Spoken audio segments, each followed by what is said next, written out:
Ya, jadi halo semuanya. Yang terhormat Bapak Cendra Tirtayana Putra, Eskom MIM sebagai dosen pengampu mata kuliah Keamanan Sistem Informasi di Universitas Negeri Surabaya, Prodi Sistem Informasi. Saya Dimas Mardika Salupasa dengan 3 digit NIM terakhir 141. Yang dimana kali ini saya akan mereview sebuah paper berjudul Risk Assessment and Risk Management Review of Recent Advance on Their Foundation. Yang dimana ditulis oleh Ters Aven, seorang profesor di bidang risk management dan diterbitkan pada tahun 2016 di European Journal of Operation Research. Isi dari paper ini merupakan sebuah invited review. Artinya, sang penulis diminta secara khusus untuk meninjau perkembangan terbaru dalam bidang penilaian dan manajemen resiko yang terjadi pada era sekarang. Jadi, pada awalnya, konsep resiko sudah dikenal manusia sejak zaman dulu. Nah, dalam paper ini membahas bangsa Athena, yang dimana lebih dari 2400 tahun yang lalu sudah menggunakan kapasitas mereka untuk menilai resiko sebelum mengambil keputusan. Namun, sebagai bidang ilmiah, risk assessment dan risk management baru berkembang sekitar 30-40 tahun yang lalu. Sekitar tahun 1970-an dan 1980-an di sana, risk assessment itu mulai berkembang, mulai muncul jurnal, konferensi, dan paper-paper yang membahas prinsip-prinsip dasar bagaimana cara menilai dan mengelola resiko. Nah, semenjak saat itu, bidang ini tuh mulai berkembang pesat. Mulai banyak metode analisis yang semakin canggih, dan kini digunakan di hampir seluruh sektor masyarakat di dunia ini. Dimulai dari kesehatan kerja, ekologi, kebijakan politik, hingga keamanan itu sendiri. Nah, ada 2 tugas utama dalam bidang resiko. Yang pertama adalah penelitian spesifik, yang dimana menilai dan mengelola resiko pada aktivitas tertentu.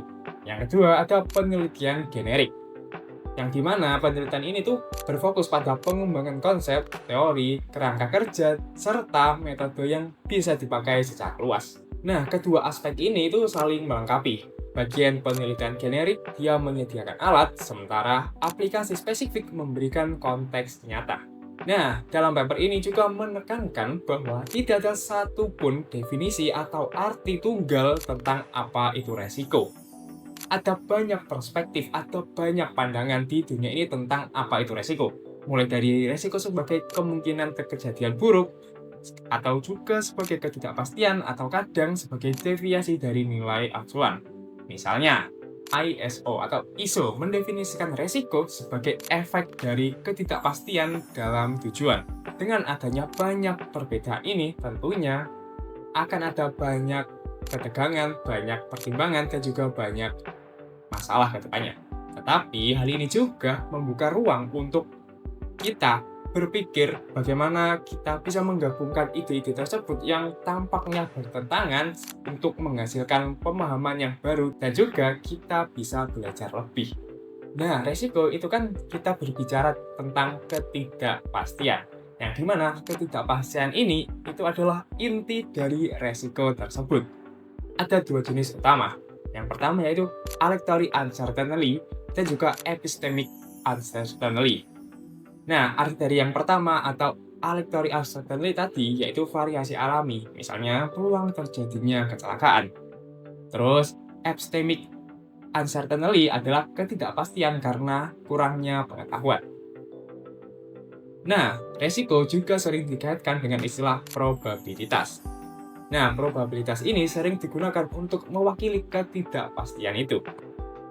Tapi, dalam paper ini juga menyoroti alternatif lain, seperti interval probabilities dan pendekatan kualitatif. Intinya, nggak cukup hanya dengan mengandalkan angka. Kita juga menilai kekuatan pengetahuan yang mendasari angka tersebut. Selanjutnya, dalam manajemen resiko ada 3 strategi utama. Yang pertama yaitu risk informed, yang artinya menggunakan data asli dan analisis untuk mengurangi, menghindari, ataupun mentransfer resiko yang akan terjadi. Yang kedua, itu ada diskursive, yang dimana melibatkan dialog, transparansi, dan juga partisipasi masyarakat. Dan yang ketiga, yaitu precautionary atau cautionary, yang dimana fokus utamanya yakni mengambil langkah pencegahan. Ya, seperti pepatah yang dimana mengatakan bahwa lebih baik mencegah daripada mengobati. Nah, Jika terjadi kejadian nyata, biasanya strategi yang efektif adalah kombinasi dari ketiga strategi utama tersebut. Dalam paper ini juga membahas prinsip kehati-hatian, prinsip robustness, dan resilience sebagai bagian penting dari kebijakan resiko. Nah, setelah kita memahami prinsip-prinsip yang ada sebelumnya, muncul pertanyaan penting. Apakah pendekatan tradisional yang tadi kita bicarakan itu bisa untuk menghadapi kenyataan di zaman sekarang? Yang dimana kita semua tahu resiko-resiko zaman sekarang itu benar-benar tidak bisa ditebak sama sekali, mulai dari bencana alam, perang, atau bahkan krisis global. Nah, akibat dari banyaknya resiko-resiko yang sulit untuk diprediksi, akhirnya pandangan tentang manajemen resiko ikut berubah. Maka lahirlah beberapa konsep tentang manajemen resiko. Seperti yang pertama itu prinsip kehati-hatian, atau ke dalam bahasa Inggris yaitu precautionary principle, yang dimana prinsip ini tuh mengambil tindakan meski belum ada bukti yang konkret.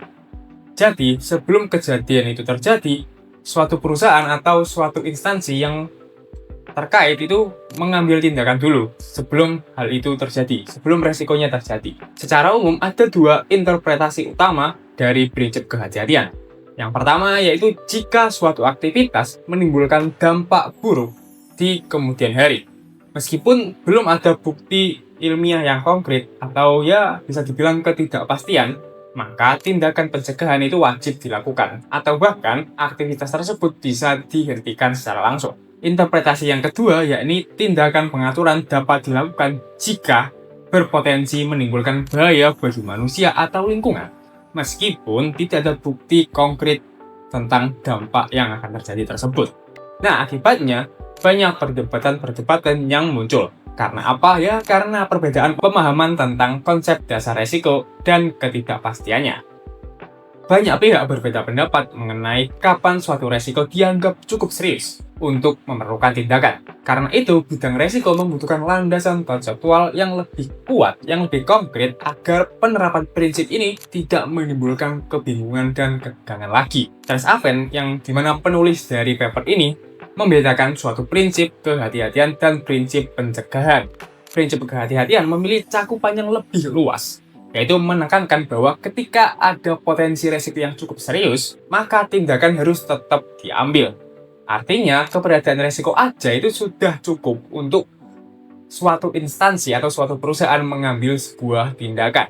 Bukan menunggu resiko tersebut terjadi terlebih dahulu, tetapi jika ada indikasi sekecil apapun, maka secepatnya harus dilakukan penindakan.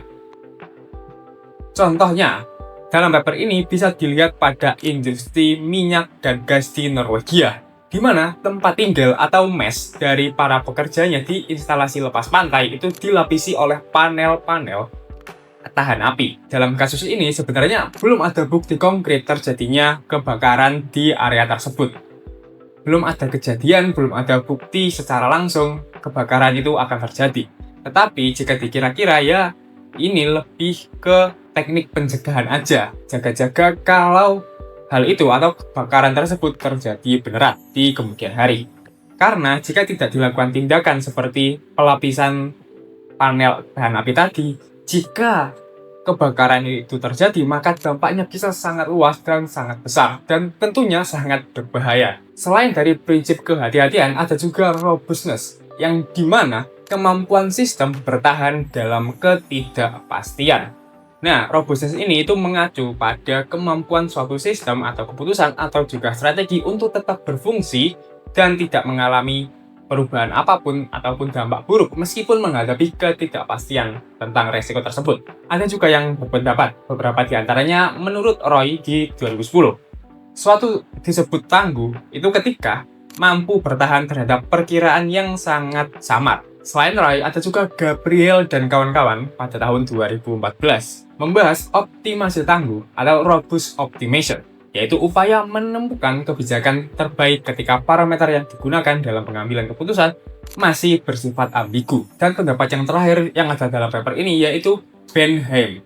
Pada tahun 2012, dia menjelaskan bahwa dalam kondisi ketidakpastian yang tinggi, yang seharusnya dioptimalkan bukanlah kinerja yang maksimal, tapi kekokohan dari keputusan itu sendiri.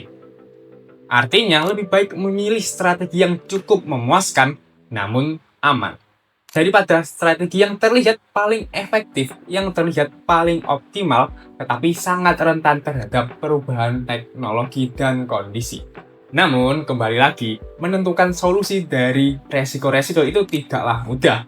Tentunya banyak perkiraan, banyak pertimbangan yang harus dilakukan. Maka dari itu, manajer atau pihak terkait harus benar-benar memastikan apa dampak dari resiko tersebut. Apakah dampak resikonya itu cukup besar atau hanya kecil aja. Jadi itu tugas dari pihak terkait untuk menentukan solusi mana yang paling baik dari yang terbaik. Nah, ada dua perbedaan cara pandang lagi tentang manajemen resiko. Yang ketiga, ini yakni resilience, yang artinya kemampuan sistem beradaptasi dan pulih setelah adanya gangguan. Menurut Hocknell, Woods, dan Leverson, sistem yang tangguh memiliki 4 kemampuan utama. Yang pertama, itu mampu merespon ancaman secara fleksibel dan adaptif. Yang kedua, memantau kondisi yang terjadi termasuk kinerjanya sendiri. Yang ketiga, mengantisipasi resiko yang ada di masa depan. Dan kemampuan utama yang keempat atau yang terakhir yakni dapat belajar dari masa lalu. Dengan kombinasi-kombinasi ini, sebenarnya banyak kegagalan besar yang dapat dicegah sebelum berkembang menjadi lebih besar. Banyak penelitian menunjukkan bahwa organisasi yang menerapkan prinsip-prinsip tersebut memiliki kemampuan yang lebih baik dalam mengelola resiko. Hal ini sangat penting karena dalam dunia modern saat ini, yang dimana dunia modern sekarang itu makin kompleks, makin ribet, terutama pada sistem sosioteknis yang melibatkan interaksi antara manusia, teknologi, organisasi, dan lingkungan secara bersamaan. Hal itu menyebabkan resiko-resiko semakin tidak terduga-duga. Dan cara pandang yang terakhir yaitu large or deep uncertainty dan black swan, yang dimana artinya itu sama-sama bagaimana menghadapi kejutan besar yang tidak terduga. Semua ini menunjukkan bahwa manajemen resiko bukan hanya soal angka, tetapi juga soal kebijakan, nilai, dan kesiapan menghadapi hal-hal yang tidak dapat diprediksi siapapun. Jadi, menurut saya, paper ini sangat bermanfaat karena berhasil merangkum perkembangan teori dan praktik resiko dengan cara yang sistematis. Bagian kekuatan utamanya dari paper ini adalah penekanan pada integrative thinking, yaitu kemampuan menggabungkan perspektif yang berbeda yang pada akhirnya menghasilkan solusi yang lebih baik dan lebih masuk akal. Jadi, sekian dulu review paper dari saya. Saya Dimas Mahardika mengucapkan terima kasih yang sudah menyimak sampai akhir.